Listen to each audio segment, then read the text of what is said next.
In 1991, the city of Detroit, Michigan found itself in the grip of a chilling and fast-moving wave of terror. Over the course of just 8 months, a series of brutal murders claimed the lives of 11 women, leaving the city reeling with fear and confusion. These tragic killings occurred within some of the most vulnerable communities, and the man responsible would become known as one of the most rapid and prolific serial killers in American history. His name? Benjamin Thomas Atkins. Benjamin Atkins, aka the Woodward Corridor Killer, would unleash a violent fury upon the city, targeting women who, like him, had fallen through the cracks of society. His victims, many of whom were struggling with homelessness, addiction, and prostitution, were lured into abandoned buildings where their lives were tragically taken. The terror spread quickly, and the bodies left behind sent shockwaves not only through Detroit streets, but through the entire country. Welcome, I'm John Cordray, a licensed mental health therapist, and today I will be analyzing Benjamin Thomas Atkins, aka the Woodward Corridor Killer. I will be providing my speculation of Atkins, not a diagnosis. I also want to honor the lives of his victims, whose stories must never be forgotten amidst the horror of Atkins' actions. This is Inside Killer Minds. This is the story of the Woodward Corridor Killer, a man whose past shaped his destructive path and whose crime left the city changed forever. What made Atkins' case particularly horrifying was not only the speed of his crimes, but also the sense of mystery that surrounded him during the early stages of the investigation. With each new body discovered, the police faced growing pressure to identify the killer. The media, in turn, amplified the panic, and residents lived in fear as detectives struggled to find leads. For months, it seemed as though the perpetrator would remain a ghost, continuing to claim lives without leaving a trace. His life spiraled into homelessness, drug addiction, and eventually violent behavior. The rage that simmered beneath the surface found an outlet in his attacks on women, many of whom represented the pain and brokenness he had experienced firsthand. Atkins' rapid rise to infamy as one of the fastest serial killers in U.S. history raises difficult questions about the role of trauma, mental health, and the failures of the systems designed to protect the most vulnerable. His crime shocked Detroit, a city already grappling with its own economic and social struggles, and the brutality of his actions left a dark mark on the community. Benjamin Thomas Atkins, the Woodward Corridor Killer, is remembered for a series of horrific crimes in Detroit, Michigan, between 1991 and 1992. During an 8-month period, Atkins took the lives of 11 women, leaving behind a trail of devastation. As we attempt to understand the complexities of Atkins' life, it becomes clear that his story is intertwined with deep trauma and psychological pain. Atkins was born on August 26, 1968 in Detroit, Michigan. His early years were shaped by profound instability and neglect. Raised in a home marred by addiction, he lost both parents. His father left shortly after his birth, and his mother abandoned him at a young age. From there, he entered the foster care system, an environment that tragically exposed him to abuse. By the age of 10, he had been sexually assaulted, an event that would deeply scar him, emotionally and psychologically. For years, he endured further mistreatment, and these formative experiences undoubtedly played a role in shaping his troubled worldview. As Atkins grew older, his sense of belonging and connection eroded. His mother's lifestyle, working as a prostitute, became another source of pain for him, eventually pushing him to the streets, where he developed a drug addiction. His life spiraled into a cycle of homelessness, instability, and drug use. Though acquaintances describe him as charming when sober, his behavior became erratic and hostile when under the influence. Atkins' criminal path began in 1991, targeting vulnerable women, many of whom who were experiencing similar struggles as him with addiction and homelessness. These women were often prostitutes, mirroring the elements of Atkins' own difficult relationship with his mother. Over the course of his killing spree, his victims were lured into abandoned buildings where they were tragically killed. His actions went unnoticed for a time, and many of the victims' bodies remained undiscovered for months. The case first broke with the discovery of Debbie Ann Friday's body in December 1991, and from there more bodies emerged in rapid succession. Each victim's story paints a devastating portrait of vulnerability, illustrating how Atkins exploited their circumstances. Atkins was eventually apprehended in August 1992 following a series of investigations into the murders. It was his arrest for the unrelated assault that provided a crucial break in the case. While initially denying involvement, Atkins confessed after a lengthy interrogation, detailing the crimes and leading authorities to the bodies of two previous undiscovered victims.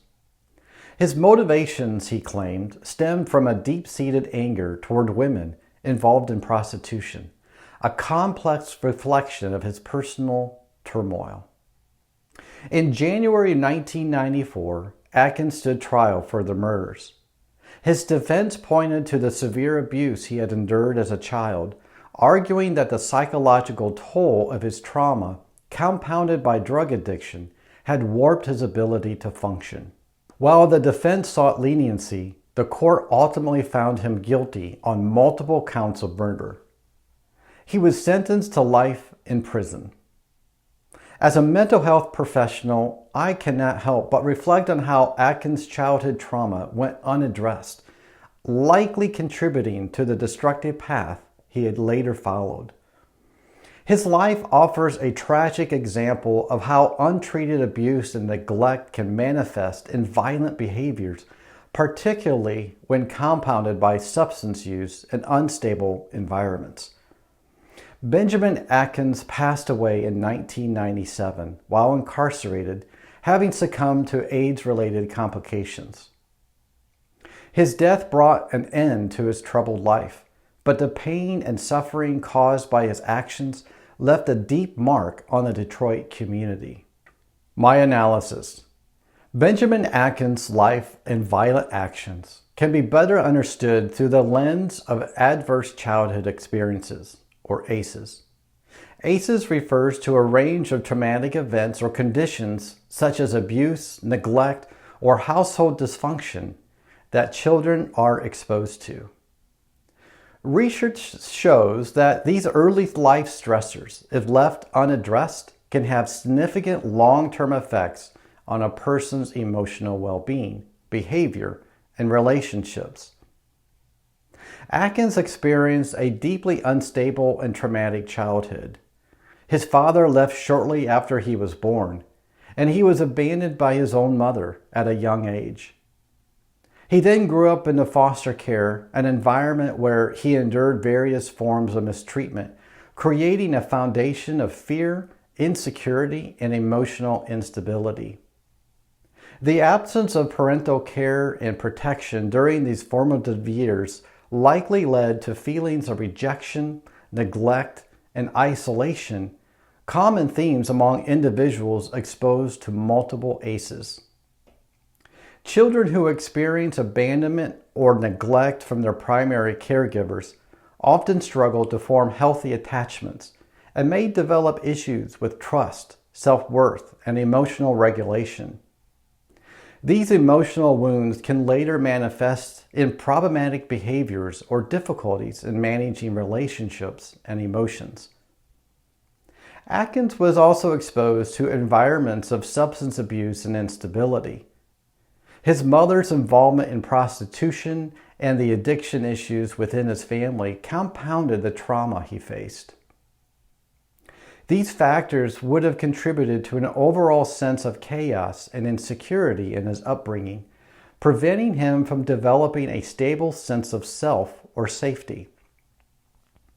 When children grow up in toxic environments where addiction, poverty, and unhealthy lifestyles are present, they often internalize the dysfunction around them, leading to emotional and psychological struggles with identity. The lack of healthy role models or positive influence in Atkins' life further isolate him emotionally and socially. Without a supportive adult to guide him, he may have developed a skewed view of relationships, responsibility, and self-worth. This can result in a difficulty navigating the world in a healthy, pro-social way. Atkins' adverse childhood experiences likely left him with unresolved emotional pain, which went untreated for much of his life. The combination of early abandonment, abuse, and exposure to dysfunctional behaviors likely affected his psychological development. Individuals with extensive ACEs are at a greater risk for developing mental health issues such as depression, anxiety, post-traumatic stress disorder, borderline personality disorder, and antisocial personality disorder. In Atkins' case, these unresolved traumas may have contributed to the development of maladaptive coping mechanisms, poor emotional regulation, and struggles with interpersonal relationships.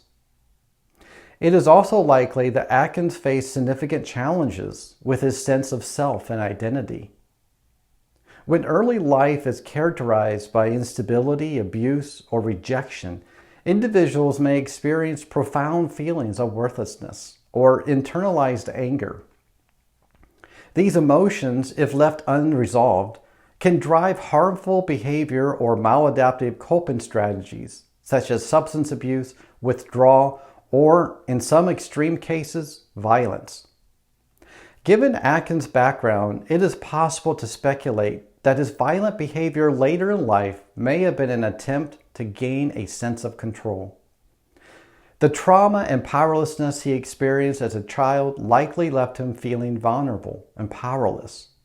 In adulthood, this unresolved trauma could have manifested in destructive behavior as a misguided attempt to assert dominance or control over others. The toxic and violent environments he grew up in, marked by substance abuse, poverty, and unstable relationships, may have contributed to a distorted view of relationships, trust, and self-worth. Without intervention or proper support, individuals who experience ACEs are left at a higher risk for engaging in risky or harmful behaviors as they lack the tools to cope with intense emotions that stem from an unresolved trauma. Benjamin Atkins' life underscores the importance of addressing childhood trauma early on. His experiences of abandonment, neglect, and exposure to unhealthy environments likely played a major role in shaping his emotional and psychological development. While not all individuals with adverse childhood experiences turn to violence, the lack of intervention or support for Atkins during his formative years may have contributed to the destructive path he eventually followed. His story is a tragic reminder of how untreated trauma can lead to far-reaching consequences, highlighting the importance of early mental health intervention for at-risk children. Though Atkins' actions were unexcusable, examining his life through the lens of mental health reveals a complex picture of a person deeply affected by early trauma. His story reminds us of the critical importance of early intervention and support for those experiencing abuse, in the hopes that future tragedies can be prevented. While the story of his crimes had been told through the lens of his troubled past, we must not forget the victims. Each a person with hopes, dreams, and loved ones left behind. These women, many of whom struggled with poverty, addiction, and homelessness, were targeted because of their vulnerability. But they are remembered here not as statistics or symbols, but as individuals whose lives mattered deeply. Each of the women had personal stories. They were mothers, daughters, sisters, and friends. The pain of their loss is still felt by those who knew them and loved them. It's a reminder that behind the headlines of violence, there are real people with families who continue to grieve. The names of the victims were Debbie Ann Friday, age 30, Bertha Jean Mason, age 26, Patricia Cannon George, age 36, Vicki Truelove, age 39, Valerie Tark, age 34, Juanita Hardy, age 23, Brenda Mitchell, age 38, Vicki Beasley Brown, age 43, Joanne O'Rourke, age 35, Wanisa Waymer, age 22, and one unknown woman whose name we may never know, but whose life was no less valuable. While the horrors of Atkins' actions cannot be undone, we should remember the lives lost, to mourn with families, and to ensure that the names and legacies of the victims are never forgotten.